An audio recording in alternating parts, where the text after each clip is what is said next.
Roma pasal 7. Dibebaskan dari hukum Taurat melalui tubuh Kristus. Saudara-saudara, aku berbicara kepada kamu yang tahu hukum Taurat. Tahukah kamu bahwa hukum Taurat hanya menguasai seseorang selama orang itu masih hidup? Sebagai contoh, perempuan yang sudah menikah secara hukum hanya terikat kepada suaminya selama suaminya itu masih hidup.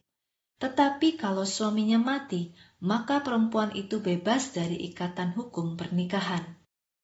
Kalau seorang perempuan berhubungan dengan laki-laki lain padahal suaminya masih hidup, maka perempuan itu adalah seorang yang berzina. Tetapi kalau suaminya sudah mati, perempuan itu bebas dari hukum dan tidak dianggap berzina kalau ia menikah dengan laki-laki lain. Begitu juga kamu, saudara-saudaraku. Melalui tubuh Kristus, kamu juga sudah mati terhadap hukum Taurat. Dan sekarang kamu menjadi milik Dia yang sudah dibangkitkan dari antara orang mati, supaya kita menghasilkan pelayanan bagi Allah.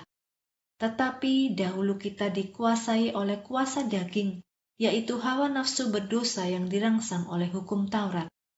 Anggota-anggota tubuh kita bekerja untuk menghasilkan pelayanan bagi kematian. Kita diikat seperti tahanan oleh hukum Taurat. Tetapi sekarang kita sudah dibebaskan dari hukum Taurat. Kita tidak lagi menuruti hukum lama yang tertulis, melainkan hidup baru dari Roh. Dosa dan hukum Taurat.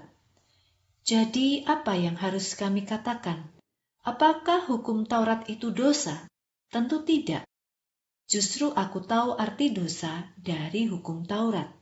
Aku tidak akan pernah tahu bahwa mengingini sesuatu yang bukan milikku adalah dosa jika hukum Taurat tidak berkata, kamu tidak boleh mengingini milik orang lain.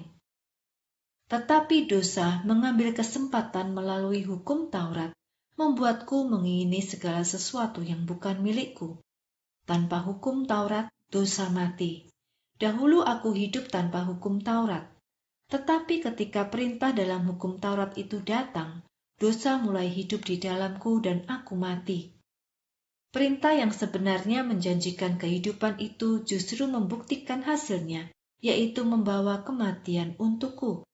Sebab dosa mengambil kesempatan melalui perintah hukum Taurat menipuku dan membunuhku. Jadi, hukum Taurat adalah suci, dan perintah-perintah di dalamnya juga suci, benar, dan baik. Apakah ini berarti sesuatu yang baik membawa kematian untukku? Tidak.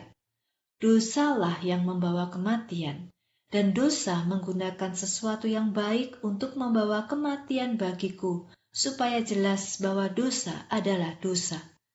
Melalui perintah-perintah hukum Taurat ditunjukkan dengan jelas betapa jahatnya dosa. Pertentangan di dalam diri kita. Kita tahu bahwa hukum Taurat bersifat rohani, tetapi aku bersifat jasmani, berada di bawah ikatan dosa. Aku tidak mengerti apa yang aku lakukan, sebab aku tidak melakukan apa yang ingin kulakukan. Sebaliknya, aku malah melakukan apa yang aku benci. Jika aku melakukan hal-hal yang tidak aku ingini, berarti aku setuju bahwa hukum Taurat itu baik.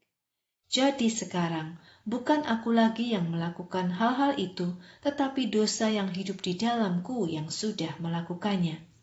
Ya, aku tahu tidak ada hal baik yang hidup di dalamku, maksudku di dalam diriku sebagai manusia. Karena aku mau melakukan yang baik, tetapi aku tidak mampu melakukannya. Aku tidak melakukan perbuatan baik yang aku inginkan. Aku justru melakukan perbuatan yang jahat yang tidak ingin kulakukan. Jadi, jika aku melakukan hal yang tidak kuinginkan, itu berarti bukan aku yang melakukannya, melainkan dosa yang hidup di dalamku. Jadi aku menemukan hukum ini. Ketika aku mau melakukan hal yang benar, kejahatan ada di sana bersamaku. Di dalam batinku, aku senang dengan hukum Allah, tetapi aku melihat hukum lain yang bekerja dalam anggota-anggota tubuhku.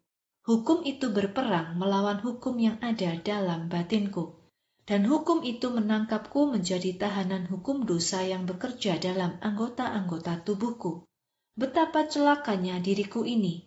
Siapakah yang akan membebaskan aku dari tubuh yang membawaku pada kematian ini?